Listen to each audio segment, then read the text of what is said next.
Subhanallah,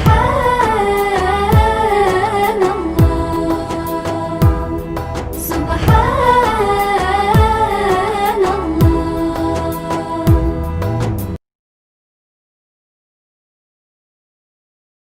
Rahimahullahu taala bisirril Fatihah. A'udzu billahi minasyaitonir rajim. Bismillahirrahmanirrahim. Alhamdulillahirabbil alamin arrahmanir rahim maliki yaumiddin iyyaka na'budu wa iyyaka nasta'in. Ihdinas siratal mustaqim siratal ladzina an'amta 'alaihim ghairil maghdubi 'alaihim waladdallin amin. Alhamdulillah wassalatu wassalamu ala Rasulillah Muhammad ibn Abdullah wa ala alihi wa sahbihi wa mawalah. Subhanaka la ilma lana illa ma 'allamtana innaka antal alimul hakim. Allahumma inna nas'aluka ilman nafi'a wa amalan mutaqabbala wa rizqan wasi'a. Nawaina at-ta'lim wa ta'allum kama nawaw ulama'una salafus salih wa li'la'i kalimatillah wa litafaqquh fiddin. Qala al-musannif rahimahullahu ta'ala wa nafa'ana bihi wa bi'ulumihi wa amaddana bi asrarihi fid dharain amin. Baik, kita lanjutkan, kita masuk fasal baru ya. Kemarin kita bahas bahwa manusia itu tugasnya mujahadah ya, berjihad ya. Jihad dalam perspektif yang benar ya, bukan jihad perang ya. Ya perang sebenarnya, perang melawan hawa nafsu, perang melawan bisikan-bisikan setan, perang melawan karakter-karakter kebinatangan, perang melawan karakter-karakter kesetanan, perang melawan karakter-karakter yang hewan buas. Nah, itu konteks jihadnya di situ ya. Jadi atau simpelnya adalah anjuran jihad di dalam Islam itu satu, jihad untuk taat berada di jalannya Allah, taat melakukan perintahnya Allah. Yang kedua adalah berjihad meninggalkan larangan-larangan Allah. Dua ini butuh jihad, butuh mujahadah. Katanya Imam Ghazali, orang kalau mau berjihad maka sebelumnya harus kenal dengan pasukannya, harus kenal dengan tentara-tentaranya. Karena tubuh itu rajanya adalah hati, tentaranya adalah tubuh dan banyak nanti. Sebelum berjuang, pastikan hati itu kenal dulu dengan prajuritnya, sehingga nanti ketika berperang, ketika berjuang, tidak ada miskomunikasi antara raja, antara komandan, antara prajurit, sehingga lancar misinya gitu ya. Baik, fasal, i'lam, ketahuilah, annan nafsah, sesungguhnya jiwa itu ya sepaket ya antara jasad dan isinya, itu jiwa ya. Markabul qalbi adalah kendaraannya hati. Jadi jiwa itu mulai dari jasad dan lain-lain itu adalah kendaraannya hati. Jadi hati itu yang mengendarai. Makanya namanya, jadi sopirnya itu hati. Kalau sopirnya hati, maka paling berpengaruh sopirnya paling berpengaruh. Jadi kalau meskipun mobilnya mobilnya Ferrari misalkan ya, kalau yang nyupiri tidak tahu nyupiri misalkan ya rawan tabrak. Makanya kualitas hati itu penting gitu. Skill mengendarainya harus di-upgrade terus ya. Belajar terus gimana cara mengendarai kendaraan biar benar. Atau yang Ustadz dulu sampaikan adalah seperti orang yang mengendarai kuda liar itu ya. Maka gimana kita pengennya itu pakai kuda yang liar itu sebagai media biar sampai ke tujuan kita. Kita pengen ke Malang pakai kuda liar, maka pastikan kita itu bisa mengendarai kuda itu. Kalau kudanya tidak bisa dikendarai, tidak bisa dikendalikan, tidak bisa dijinakkan, jangankan sampai ke Malang, malah yang ada kita dilemparkan, bisa jadi kita disesatkan, bahkan bisa jadi kita dibuat terjatuh patah tulang, naudzubillah. Ini maksudnya ya, bahwa nafas itu adalah markabul qalbi, kendaraannya hati ya. Maka pastikan yang mengendarai itu tahu tujuan ya, tahu tujuan dan punya skill-skill mengendarai, dikendalikan. Walil kolbi, dan bagi hati itu bagi hati asakiruh, tentara ya, ada. Jadi hati itu punya tentara. Walil kolbi asakir, maksudnya hati itu punya tentara-tentara, punya pasukan ya.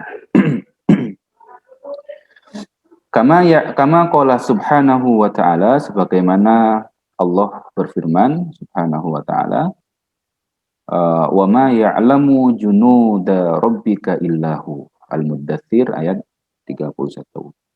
Wa ma ya'lamu, dan tidak mengetahui junuda rabbika, prajurit-prajurit pasukan-pasukan Tuhanmu, illahu, kecuali Dia, kecuali Allah. Jadi yang tahu sebenarnya jumlah pasukan yang sebenarnya itu seperti apa, itu yang paling tahu adalah Allah.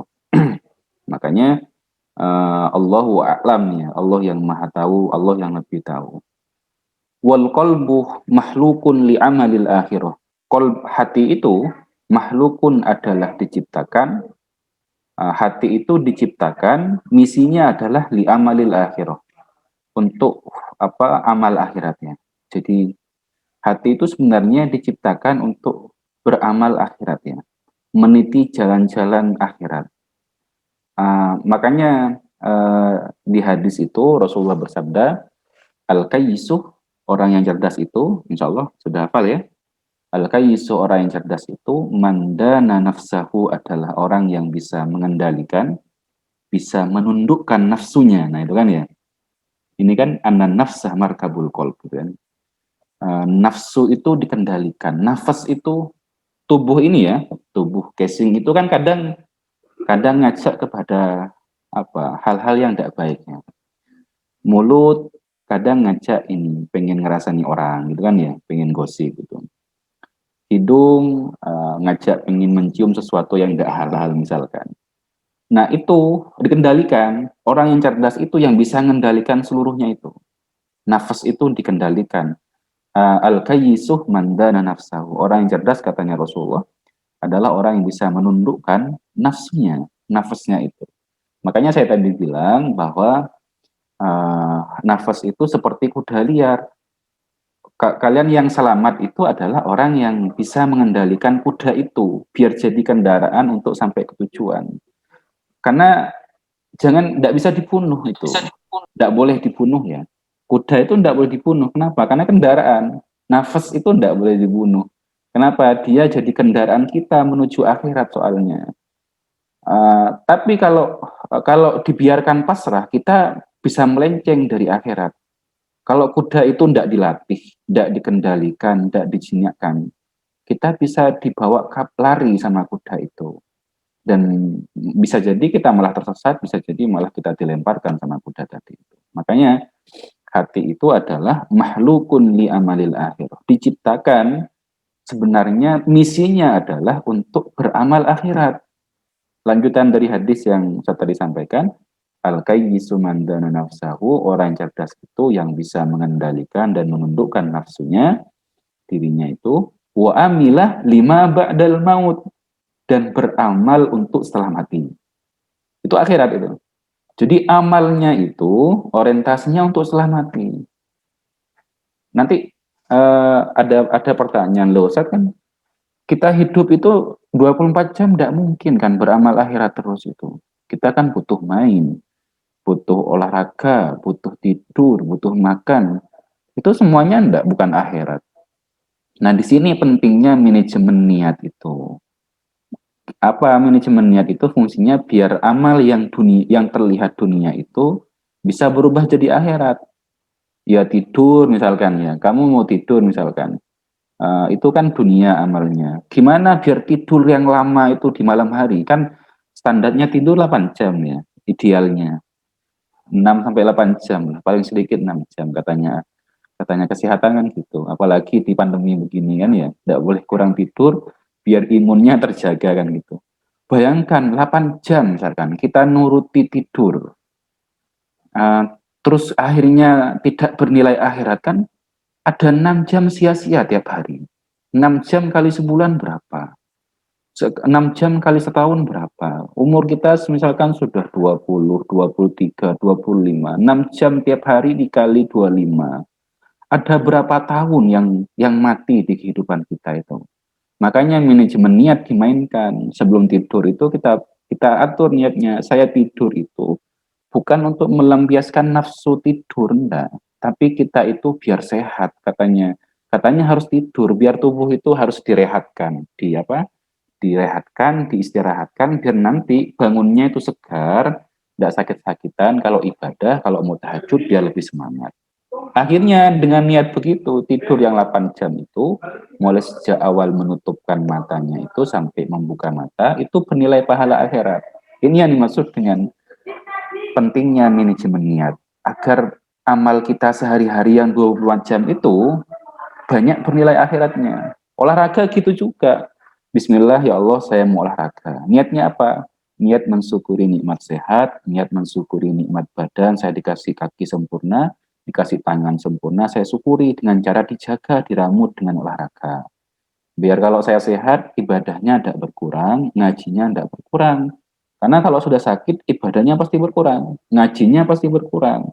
Maka diramut dengan olahraga. Niatnya begitu. Kamu olahraga 1 jam, 2 jam, itu pahala nilainya jadinya. Gitu ya. Jadi, wal qalbu mahlukun li amalil akhirah. Hati itu diciptakan untuk amal. Misinya adalah amal akhirat. Makanya saya dulu sering bilang, BLP itu, kalian nyusun BLP itu jangan mentok di dunia, tapi bawa ke akhirat juga. Biasanya kan kalian nulis BLP-nya, saya usia 40 tahun, Ustadz pengen jadi presiden. Langkah-langkahnya ini. Itu kan BLP-nya begitu kan? Itu dunia, masih dunia. Kita itu tidak tahu apakah sampai di usia 40 tahun. Tidak jamin. Bisa jadi apa yang kita rancang dan kita impikan itu tidak kesampaian.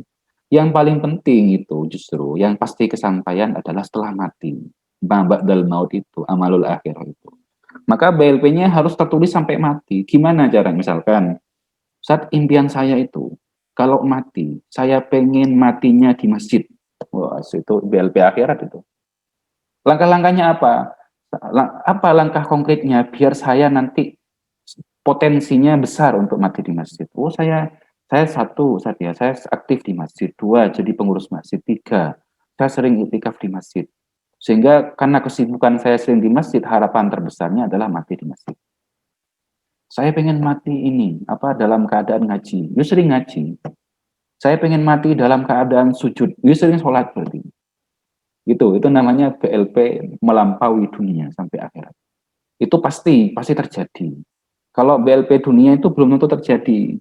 30 tahun, umur 30 tahun saya pengen buka usaha ini. Belum tentu. Sebelum bisa jadi usia 29 tahun sudah meninggal. Tidak jamin. Gitu ya. Jadi hati itu misinya adalah diciptakan untuk beramal akhirat. Tolaban li sa'adatihi, berharap atau mencari untuk mencari kebahagiaan hati itu. Biar nanti kenapa kita harus beramal akhirat? Ya biar bahagia. Tolaban li sa'adatihi itu. Biar bahagia. Jadi bahagia itu kan kuncinya soalnya. Bahagia di sini konteksnya adalah tidak hanya di dunia, tapi di akhirat kan. Sampai ke akhirat gitu ya. Wa sa'adatuhu ma'rifatu rabbih azza wajal, dan kebahagiaan hati itu ma'rifatu rabbih azza wajal adalah mengenal Tuhannya atau melihat Tuhannya. Jadi kebahagiaan terbesar manusia itu sebenarnya adalah kalau sudah kenal Tuhan. Kalau tidak kenal dengan Tuhan itu tidak akan bahagia. Jadi berbohong orang yang bilang, orang ateis yang bilang bahagia, tidak mungkin. Kenapa? Karena dia tidak kenal Tuhan. Orang yang tidak kenal Tuhan itu tidak mungkin kenal dirinya. Percuma. Jadi jangan percaya kalau bilang bahagia tapi dia itu tidak dekat dengan Allah, tidak dekat dengan Tuhan. Kenapa? Karena dia tidak akan bahagia. Bahagianya hati itu adalah dengan ma'rifatu rabbihi azza wajal. Kenal dengan Tuhannya. Karena sumber kebahagiaan itu servernya ada di Allah. Barang siapa yang paling besar nyambungnya dengan Allah, ta'alluqnya dengan Allah, ikatannya paling dekat dengan Allah, paling besar kebahagiaannya. Ibarat itu loh, ibarat sambungan air itu ya, semakin dekat dengan tandonnya, semakin banter curahan airnya. Demikian juga orang semakin dekat dengan sumber kebahagiaan yaitu Allah, semakin bahagia dia. Makanya orang-orang yang bahagia itu insya Allah adalah orang yang paling dekat dengan Allah. Jadi kuncinya di situ. Wa sa'adatu ma'rifati rabbihi wa sa'adatuhu ma'rifatu rabbi azza wa jalla. Kuncinya adalah bahagianya hati itu adalah makrifat kenal dengan Allah. Wa ma'rifatu rabbih ta'ala tahsulu lahu min sun'illahi wa huwa min jumlati alamihi. Wa ma'rifatu rabbih dan kenal Allah itu, wa ma'rifatu rabbih ta'ala dan kenal Allah itu, Allah Ta'ala itu tahsuluh bisa diperoleh lahu baginya. Gimana caranya kenal Allah itu? Bisa juga diperoleh dengan cara min sunillahi dari ciptaannya Allah. Ada ya itu yang bisa kita pakai sementara. Ciptaan Allah itu direnungi, dihayati, nanti akan ketemu Allah. Nanti akan kenal dengan Allah. Makanya alam dunia itu adalah tajallinya Allah, apa namanya? Wujud dari apa ya? Kita bisa melihat kekuasaan Allah di sekitar kita ya. Sehingga orang yang banyak melihat dan banyak merenungkan alam semesta itu, dia akan semakin dekat kenal dengan Allah. Makanya orang yang belajar IPA, belajar kosmologi, belajar fisika itu menurut Ustadz ya, rugi kalau habis belajar itu tidak semakin dekat dengan Allah. Orang yang belajar biologi, fisika, itu kan belajar alam semesta. Yang itu di situ banyak tanda-tanda kekuasaan Allah. Orang kalau belajar itu, terus keluar dari kelas dia tidak semakin tambah imannya, tidak semakin dekat dengan Allah itu rugi. Lalu dia belajar apa saja di kelas. Wong dia itu belajar ciptaannya Allah yang merupakan media untuk kenal dengan Allah. Kan kita tidak mungkin lihat Allah langsung di dunia itu. Maka Allah ciptakan alam-alam itu dan Allah kasih tanda-tanda Allah di situ. Hanya orang yang berakal, orang yang ulul albab itu yang bisa peka ya. Peka melihat Allah di balik ini, di balik alam semesta itu. Wa huwa min jumlati alamihi dan ciptaan Allah itu termasuk bagian dari alamnya Allah, alam semesta itu. Wala tahsulu lahu ma'rifatu ajaibil alami illa min tariqil hawas. Wala tahsulu dan tidak akan mungkin dicapai, tidak akan mungkin diperoleh ma'rifatu ajaibil alam. Nah ini kan mengenal keajaiban alam. Jadi alam itu penuh keajaiban. Orang kalau lihat alam biasa-biasa aja, itu berarti kepekaan imannya lemah. Lihat anatomi tubuh kita biasa-biasa aja, itu imannya berbahaya. Makanya tadi Ustaz bilang, orang belajar biologi, belajar fisika, seharusnya semakin dekat dengan Allah. Kenapa? Karena di situ ada ajaibul alam. Ada keajaibannya yang itu tidak mungkin terjadi secara kebetulan. Itu jelas ada tanda petik ya, ada campur tangannya Allah dalam segala dinamika alam itu. Jadi tidak mungkin kita mengenal, melihat keajaiban alam itu illa min tariqil hawasih, kecuali dengan jalan panca indera. Hawas itu panca indera.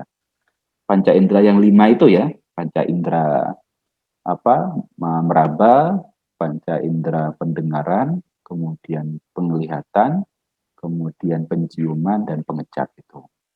Ini 5 alat ini, 5 fitur manusia yang 5 ini itu adalah media yang diberikan Allah yang luar biasa, yang untuk mendeteksi, dijadikan media untuk kenal dengan Allah melalui panca indera itu dengan alam semesta itu. Panca indera itu luar biasa ya, nikmatnya. Terutama penciuman itu ya, penciuman dan pengecap itu. Di masa pandemi ini kalau hilang 2 itu mengkhawatirkan ya. Tiba-tiba hilang panca indera penciuman dan pengecapnya itu. Wah, kan termasuk salah satu tanda-tanda COVID gitu. Jadi 2 panca indera ini luar biasa nih maknya. Kalau pandemi ini hilang, naudzubillah ya. Jadi apa khawatir biasanya pikiran. Itu hawas ya panca indera. Itu hawas panca indera itu adalah media untuk apa melihat keajaiban alam yang dengan melihat keajaiban alam itu nanti yang terucap dari kalian itu ma subhanaka ma khalaqta hadza batila. Kamu kalau melihat itu nanti yang muncul itu. Kamu ketemu sama tomcat ya di ICM itu loh, kan banyak tomcat itu. Merenung gitu dilihatnya. Dilihat. Ini ciri-ciri manusia yang ilmuwan dan imannya bagus. Ketemu apapun dia merenung. Dia merenung bukan kosong gitu, enggak. Dia merenung ciptaannya Allah. Ketemu tomcat dia bayangkan, ini kenapa kok ada tomcat? Nanti puncaknya adalah yang terucap di lisan kita ini, Subhanaka ma khalaqta hadza batila. Maha suci engkau ya Allah, engkau tidak menciptakan semua ini sia-sia. Semuanya ada hikmahnya. Itu yang Ustaz maksud tadi itu, orang yang belajar biologi, fisika, dan varian-varian ilmunya itu. Seharusnya keluar kelas tuh yang muncul itu. Subhanaka ma khalaqta hadza batila. Imannya semakin tambah, ma'rifatnya semakin dekat dengan Allah. Wal hawasu panca indera itu minal qalbi bagian dari hati, wal qolabuh markabuhu. Kolab itu apa ya? Ustaz nyari bahasa Indonesianya susah. Kalau bahasa Jawanya itu jenggrengan. Jenggrengan itu apa ya? Dia itu kalau kalau apa komputer itu ininya, casingnya itu, wadahnya, wadahnya ruh, wadahnya hati, wadahnya jiwa itu kolab itu, semacam jasad lah ya, semacam jasad kolab itu. Wal kolabuh markabuhu, jasad itu apa, fisik itu adalah kendaraannya, kendaraan hati tadi itu lo kalau kalian sakit, makanya tadi Ustadz bilang itu kalau olahraga niatnya adalah niat ngeramut sehat. Lo kalau kamu sakit, kendaraan kalau sakit kalian tidak bisa lari cepat loh ya. Kalau kalian punya kuda ke Malang mungkin bisa jadi 2 jam kalau kudanya banter ya. Tapi kalau kamu kudanya sakit, kuda itu tubuh ya, kalau kudanya sakit ya capek kalian jalan itu nanti ke Malang itu bisa seharian dan remek semua tubuhnya itu. Makanya markabuhu ini bukan tidak penting, kendaraan itu bukan tidak penting, justru penting banget. Maka harus dirawat biar tetap sehat, biar tetap kuat ya. Itu diantaranya. Kayak Cak Yud itu kan sering lari itu, sering apa namanya olahraga lari itu. Bukan lari dari kehidupan ya, bukan lari dari kenyataan. Lari ini dia itu niatnya begitu, niat ngeramut sehat ya, biar nanti kendaraan tubuh itu, tubuh yang jadi kendaraan itu ndak sakit dan tetap bisa dipakai untuk beribadah. Summa ma'rifatu soidihi. Kemudian tadi kan bahwa melihat keajaiban alam itu tidak bisa dicapai kecuali dengan cara apa dengan panca indera ya. Yang kedua, kemudian harus mengenal ma'rifatu soidihi. Kenal sama buruannya ya. Kamu sedang berburu apa itu harus kenal. Yang kamu incar itu siapa misalkan. Musuh saya itu siapa? Maksudnya gitu ya. Musuh kamu itu siapa? Kamu harus kenal. Loh, orang kalau tidak kenal dengan musuh, gimana cara mengalahkannya? Kan tidak mungkin. Kamu kalau mau perang, kalau mau jahadah, kenali musuhmu. Kalau tidak kenal sama musuhnya, musuhnya punya kekuatan apa, musuhnya ada di mana, ya kamu tidak mungkin mengalahkan itu. Kamu ingin mengalahkan nafsu misalkan, loh kamu sendiri tidak kenal nafsu. Nafsu itu kelebihannya apa? Dan apa kekuatan yang dimiliki nafsu? Kalian tidak punya info tentang itu, ya tidak akan menang melawan nafsu. Kamu ingin melawan setan, misalnya. Saya akan berperang dengan setan. Loh, kamu tidak kenal baik dengan setan. Setan itu apa, kekuatannya itu apa, masuk mengganggunya kita lewat mana, tidak kenal. Ya tidak akan menang. Wa ma'rifatu sabakatihi, dan mengenal sabakah itu jaringnya, jaring perangkap. Dan harus kenal sama perangkapnya. Kita harus kenal dengan musuh, sama kenal dengan perangkapnya kalau mau menang. Hati-hati. Kalau kemarin itu, kalau sebelum kita berperang, kenali dulu prajurit kita ya. Kenali dulu kekuatan kita itu. Yang kedua yang harus kita kenali adalah musuh kita. Musuh kita harus dikenali, perangkapnya harus dikenali juga. Dia punya siasat apa, strategi apa, harus dikenali biar kita menang melawan mereka itu. Nah, gitu ya. Ini kunci ya dua tadi itu. Kenal sama prajurit, kenal sama musuh. Makanya di awal Muqaddimah itu Imam Ghazali bilang, barang siapa yang tidak kenal dirinya maka tidak akan pasti tidak akan kenal Tuhannya. Karena dia kalah terus. Dia kekuatan dirinya tidak kenal, apa yang harus dimiliki dirinya untuk mengalahkan musuhnya dia tidak mampu, tidak tahu, ya gimana mau menang? Kalau tidak menang, tidak akan sampai pada tujuan kenal pada Allah akhirnya. Oke, lanjut ya. Wal qalabu la yakumu illa bitto'ami. Dan apa jengkrengan apa tadi itu jasadnya, jasad tadi itu ya apa dia itu wadah ya, wadah dari ruh, wadah dari Jawa. La yakumu tidak akan bisa berdiri tegak illa bitto'ami kecuali dengan makanan, wasyarobi dan minuman, wal hararati dan panas, warrotubati dan basah. Apa dia butuh hal yang panas, dia butuh hal yang dingin. Nah, itu tubuh ya, jasad itu butuh makan, butuh minum. Nah, itu makanya tidak boleh kita itu kemudian milih jadi zuhud yang kemudian tidak makan sama sekali. Itu tidak boleh. Kenapa? Dia merusak kendaraannya. Kendaraannya itu apa? Tubuhnya, fisiknya. Karena yang harus diramut itu tiga dari kita itu. Satu itu adalah tubuh, yang kedua itu adalah hati, yang ketiga adalah pikiran akal. Pendidikan itu ngeramut tiga. Jasad, kemudian akal, kemudian hati. Akal itu kognitif ya, kemudian hati itu afektif, kemudian jasad itu psikomotorik kan gitu kan ya. Tiga itu kunci pendidikan diramut. Nah, tubuhnya itu adalah butuh makan, butuh minum, butuh hal yang hangat, butuh hal yang adem. Itu harus dijaga. Maka tidak boleh kalau ada orang terus tidak makan seharian, puasa terus. Itu namanya tidak meramut kendaraan. Yang kendaraan itu penting sehingga kita itu bisa sampai pada Allah nanti. Wahwa do'ifun ala khotorin, tetapi jasad itu do'if lemah ya. Ala khotorin atas kekhawatiran ya, sebuah bahaya. Minal ju dari lapar, wal atos dan haus dahaga, fil batin dari dalamnya. Tubuh itu punya kelemahannya. Kelemahannya adalah kalau sudah lapar kan lemes ya. Lapar itu lemes, kenyang juga ngantuk gitu kan. Itu kelemahan kelemahan tubuh kita itu, kelemahan fisik kita itu. Maka harus pinter-pinter ngatur. Saya tidak boleh terlalu lapar, tidak boleh terlalu kenyang. Manajemen itunya harus dapat ya. Biar tubuh itu enak dipakai kendaraan tuh apa cepat larinya ya. Ustadz dulu itu sampai pernah nerapkan one day one meal ya, makan sekali sehari. Bukan diet niatnya, bukan. Tetapi Ustadz merasakan dengan makan sekali sehari itu ternyata tubuhnya Ustadz itu lebih ringan, diajak pagi itu tidak ngantuk, kemudian diajak kerja itu tidak mudah lemes. Dan ternyata sesuai dengan temuan ini, Ustadz punya buku karangannya dokter Jepang ya, dokter orang Jepang. Beliau juga asosiasi anti aging sedunia. Judul bukunya adalah Manfaat Makan Sekali Sehari. Beliau melakukan penelitian berpuluh-puluh tahun ya terhadap orang yang makan sekali sehari, ternyata jauh lebih sehat. Kenapa? Ritmenya sudah bagus berarti dia tidak terlalu lapar, dia tidak terlalu kenyang.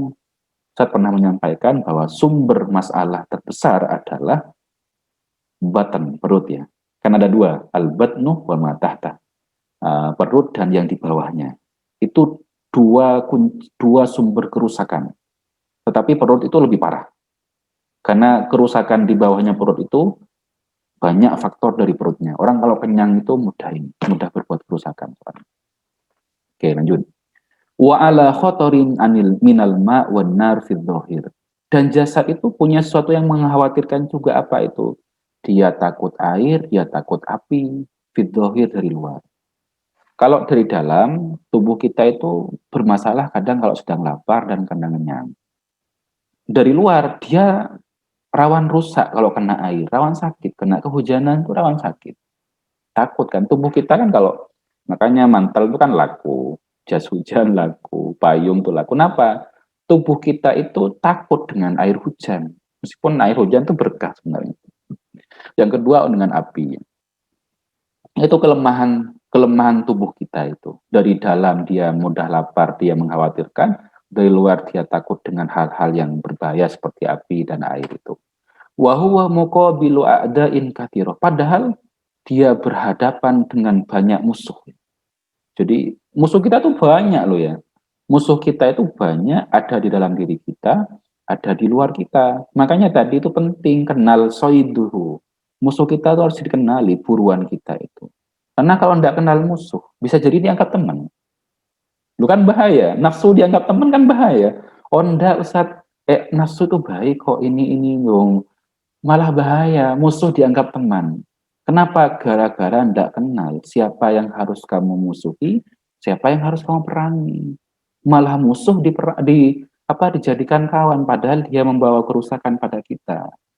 Nah, itu yang nanti kita pelajari lebih banyak ya tentang bagaimana kita kenal diri kita, kenal sama musuh-musuh kita. Tujuannya satu, tolaban lisa'adatihi. Biar hati kita itu bahagia di dunia sampai di akhirat. Wallahu alam bissawab.